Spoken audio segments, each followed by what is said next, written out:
अस्सलाम वालेकुम स्टूडेंट्स। आज का जो टॉपिक है वो क्या है, डिस्ट्रक्टर्स। अभी कंस्ट्रक्टर्स को डिस्कस किया, अब डिस्कस करेंगे डिस्ट्रक्टर्स को कि डिस्ट्रक्टर्स क्या है। कंस्ट्रक्टर में मैंने बताया था कि कंस्ट्रक्टर में हम क्या करते हैं कि इनिशियलाइज करता है एक वैल्यू को बाय डिफॉल्ट। ये जो कंस्ट्रक्टर्स होते हैं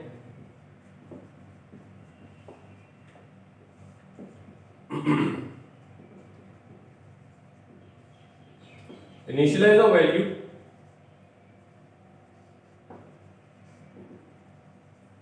बाय डिफॉल्ट, कि बाय डिफॉल्ट एक वैल्यू को इनिशियलाइज कर देता है। अब जाहिर सी बात है कि जब कोई वैल्यू को इनिशियलाइज कर रहा है तो इसका मतलब है कि कोई ना कोई मेमोरी भी ऑक्युपाइड कर रहा है।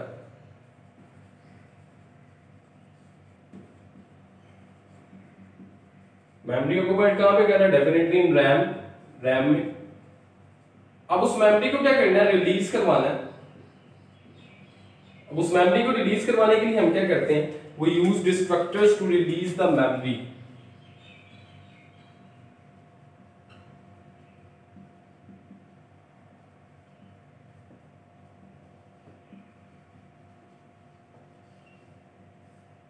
डिस्ट्रक्टर्स को यूज किया जाता है किस लिए? मेमोरी को रिलीज करवाने के लिए, जो एक कंस्ट्रक्टर ने क्या की होती है? ऑक्युपाइड की होती है। अब इसके लिए हम क्या करते हैं कि हम सिंपल, इसका भी नेम उसी तरह से होगा, सेम एज क्लास नेम, जैसे हम क्लास नेम यूज कर रहे हैं। अब जैसे मैंने कहा कि मैंने क्लास बनाई है क्लास फैन, तो इसमें मैंने कंस्ट्रक्टर बना दिया फैन। अब इसको डिस्ट्रॉय करने के लिए डिस्ट्रक्टर मैं कैसे बनाऊंगा? इसके साथ मैं नेगेशन सिंबल यूज करूंगा फैन। ये मेरे पास क्या बन गया? डिस्ट्रक्टर बन गया। अब यहां पे हम याद रखेंगे एक बात कि डिस्ट्रक्टर जो है इसमें भी कोई रिटर्न टाइप नहीं होती। जैसे कंस्ट्रक्टर में कोई रिटर्न टाइप नहीं होती, ऐसे डिस्ट्रक्टर में भी कोई रिटर्न टाइप नहीं होती। तो यहां पे ये बात बिल्कुल क्लियर है कि जिस तरह से कंस्ट्रक्टर है उसी तरह से हमारे पास क्या डिस्ट्रक्टर है कि नो रिटर्न टाइप।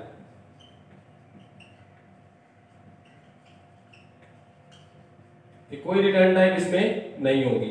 उसके बाद जो नेक्स्ट पॉइंट है वो क्या है इसमें कि डिस्ट्रक्टर्स में कोई आर्गुमेंट्स नहीं होते, हैज नो आर्गुमेंट्स। इसमें कोई आर्गुमेंट्स नहीं होते। उसके बाद इसमें जो नेक्स्ट बात आपने याद रखनी है कि ये क्या होता है? ऑटोमेटिकली एग्जीक्यूट होता है कंपाइलर से। कंपाइलर इसको ऑटोमेटिकली क्या करता है? एग्जीक्यूट करता है। It is automatically execute by the compiler.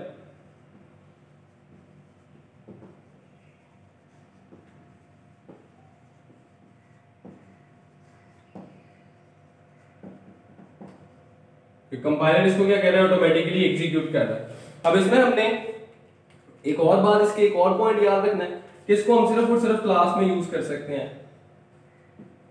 Only can be use with in a class. सिर्फ और सिर्फ इसको कहां पे यूज किया जा सकता है? क्लास में यूज किया जा सकता है।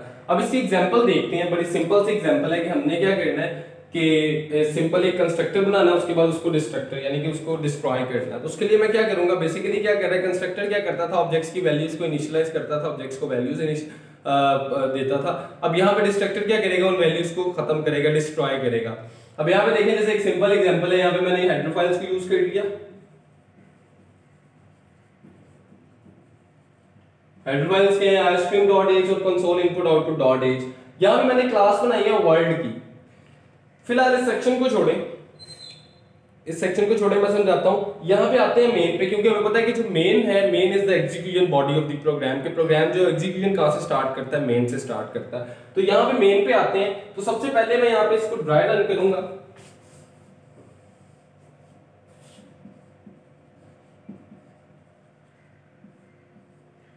यहां पे वो कह रहा है सी आउट मेन ब्लॉक। तो सबसे पहले जो मेरे पास आउटपुट आएगी यहां पे लिख लेते हैं कि सिंपल सी आउट मेन ब्लॉक। एक मैसेज उसने प्रिंट करवा दिया मेन ब्लॉक का, इसको कहते हम कहां पे मौजूद है? मेन ब्लॉक में मौजूद है। अब यहां पे देखें कि कंस्ट्रक्टर का बेसिकली पर्पस क्या था कि ऑब्जेक्ट्स को क्रिएट करना। जैसे ही ऑब्जेक्ट मतलब कि ऑब्जेक्ट्स को वैल्यूज इनिशियलाइज करना, डाटा मेंबर्स को वैल्यूज इनिशियलाइज करना। यहां पे उसने क्या किया? एक ऑब्जेक्ट क्रिएट किया। किसका? क्लास का। ऑब्जेक्ट क्या था w। अब जैसे इसको क्रिएट किया, यहां से क्लास इन्वॉक हुई, यानी कि वापस वो कहां पे जाएगा, जहां पे क्लास बनी है वहां पे वो जाके उस क्लास को कॉल किया हमने बेसिकली। तो स्टैटिक का क्या मतलब है कि स्टैटिक जब भी कोई वेरिएबल हम स्टैटिक लेंगे तो उसकी वैल्यू हमेशा किससे इनिशियलाइज होगी, 0 से। यानी कि यहां पे मैंने एक वेरिएबल ले लिया int, तो int की वैल्यू भी क्या है 0 और c की वैल्यू भी क्या है 0। तो ड्राई रन में इसको लिख लेते हैं कि int की वैल्यू क्या है 0 और c की वैल्यू क्या है 0।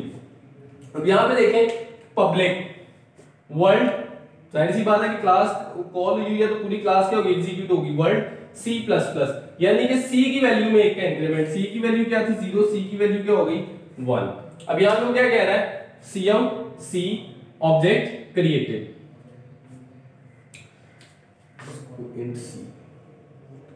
अच्छा C ऑब्जेक्ट क्रिएटेड, कि हमारे पास क्या है कि ऑब्जेक्ट जो है वो क्या हो गया है, क्रिएट हो गया है, बाय गलती से हो गया था, बाय मिस्टेक। यहां पे आपने इंटीजर C लेना था, तो यहां पे हम क्या करेंगे, C ऑब्जेक्ट क्रिएटेड। अब C की वैल्यू क्या है, यहां पे आप देखिए C की वैल्यू क्या है 1, तो यहां पे आउटपुट में क्या आएगा 1 और आगे मैसेज डिक्लेयर हो जाएगा ऑब्जेक्ट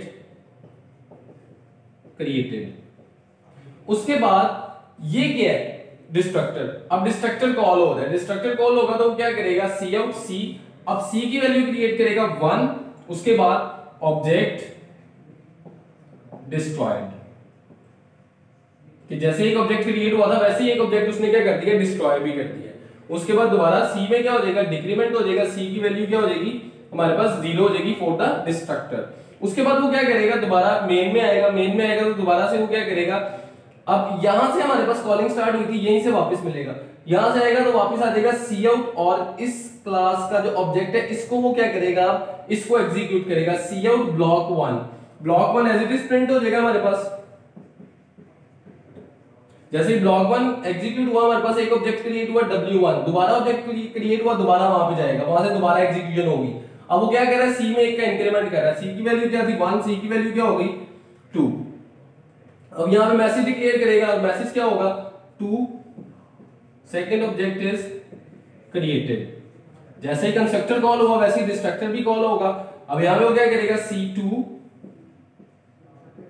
ऑब्जेक्ट डिस्ट्रॉयड।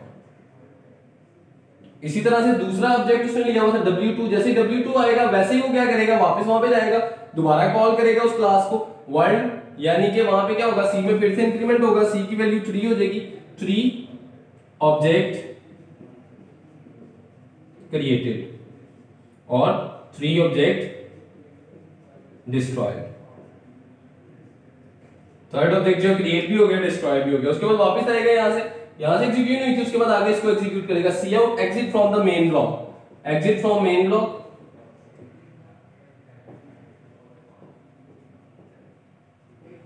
उसके बाद यहां से वापस आएगा और ये इस क्लास से बाहर निकला है, क्लास से बाहर निकला है, एग्जिट फ्रॉम मेन को प्रिंट करवाएगा,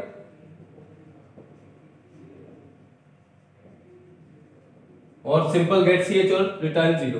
तो ये सिंपल सी एग्जांपल थी जिसमें वो किसका बता रहा है कि कंस्ट्रक्टर और डिस्ट्रक्टर। तो डिस्ट्रक्टर का जो बेसिक पर्पस है वो क्या है कि वो जो मेमोरी कंस्ट्रक्टर ने ऑक्युपाइड की होती है उसको वो क्या करवाता है, रिलीज करवाता है। छोटी सी एग्जांपल थी, इससे आपने इसको क्या रखना है, याद रखना है प्रॉपर्ली। आपने इसको मतलब कि इसको इसमें से बहुत से एमसीक्यूज भी बन सकते हैं और वैसे भी क्वेश्चन बन सकते हैं, और ये आगे आपने याद इस लिहाज से कॉन्सेप्ट आपने कैरी करना है कि आगे आपके डिफरेंट प्रोजेक्ट्स में आपने यूज करना है कंस्ट्रक्टर्स को और डिस्ट्रक्टर्स को।